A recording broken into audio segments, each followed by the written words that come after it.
Assalamu alaikum to all the distinguished leaders out here.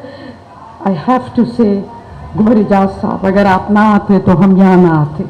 And also Chinoy Saab, who I have known for some years, and he's an inspirational leader when it comes to public life and social activities. But Gohar Ijaz Saab stands out in my life as my colleague across the finance ministry to the commerce side. He stood out in the cabinet as somebody who was friend of friends, but also as somebody who could say whatever is required to be said. And you know, this is not an easy thing. So one thing in common between him and me is that we speak the truth and nothing but the truth. and we do so for a change in the economy. So Minister Saab, thank you for bringing me. Chinoy Saab, thank you for being inspirational leader in stock exchange and other domains where I work. I think I could talk about a number of things, but because this is an educational institution, I'd like to tell you a few things which may stand out for you to build your careers. And one of the things is that I have been associated and made a lifetime member of Pakistan Institute of Corporate Governance for the last 30-40 years. And that happened when I came to Pakistan, and because I was bringing this international knowledge of Pakistan Institute of the Corporate Governance, that I was able to learn about Pakistan corporate governance framework. We just had a major summit in 2024 December. So if you just look at the newspapers and flip the Google, you will be able to see the power of this particular summit that we brought in. I have to say that if time permits, I'd like to bring this knowledge to this platform with the support of course, Chinoy Saab and other colleagues here, including, because I have to say there is a cost associated with it, because, and we can subsidize it for institutions. It actually involves bringing in experts, but my time will come free to this outfit.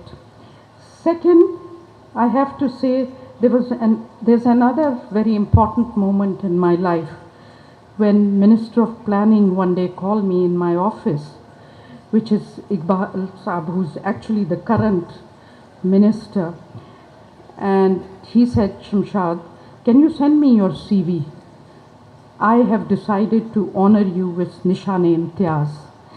And I have to say, I never thought Pakistan will give me an award, because I've always lived abroad.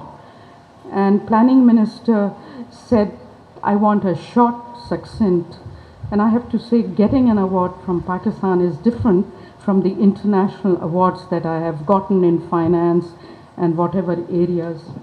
So I wanted to share this good news, how a country's perspective to me is important. I have to say that I have to pay a tribute on so many things to Minister of Commerce, and one of them is his fight for rescheduling the Chinese IPP debts. And it's like fighting something which is very difficult to achieve. There are lots of ministers who don't agree with him. I'm the probably only one standing by him. I was talking to the Minister of Energy, Petroleum Energy. They have a different school of thought. I happen to be with Gohar Ijaz Saab from day one, because IPPs is something we invested in during our times when we were fostering a relationship with China. I happen to be one of the international global advisors of China. So for me, it is not easy to make a point regarding China's investments in Pakistan. But I stood with you, Minister Saab, and I have I have talked during my global advisory meetings internationally, which happen in China every year.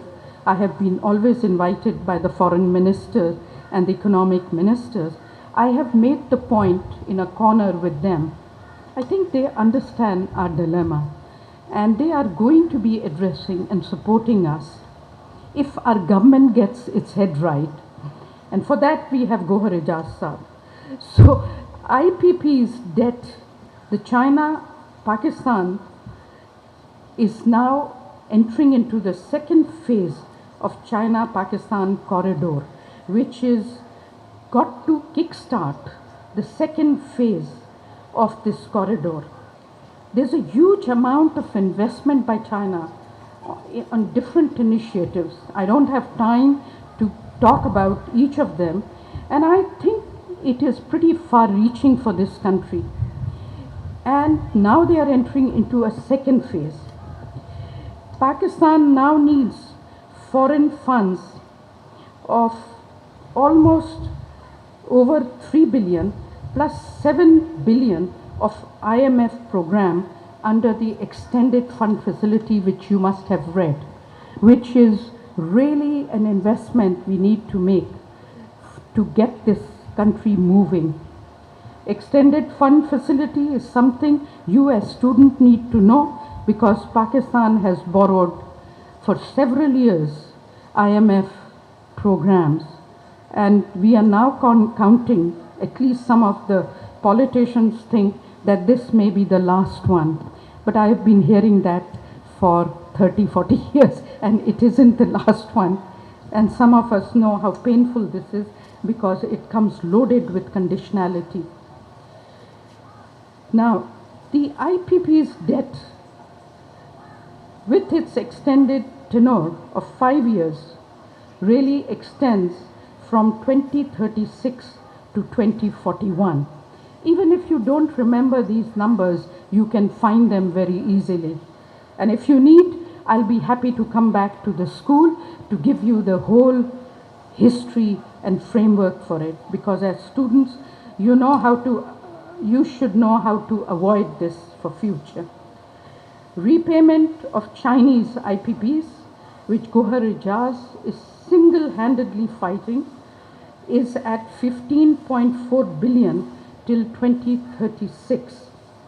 And if you dissect it, it is almost 2 billion every year in 2025, and it goes down steadily.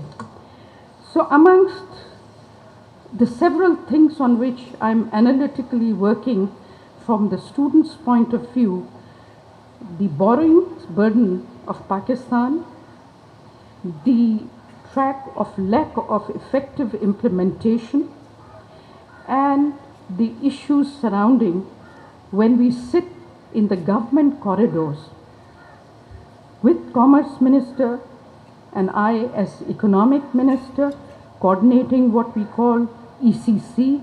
It's an instrument and a framework that you need to say. It's an Economic Coordination Committee. And I'll come back to explain to you these frameworks. This Economic Coordination Committee is the most powerful decision-making authority in the government.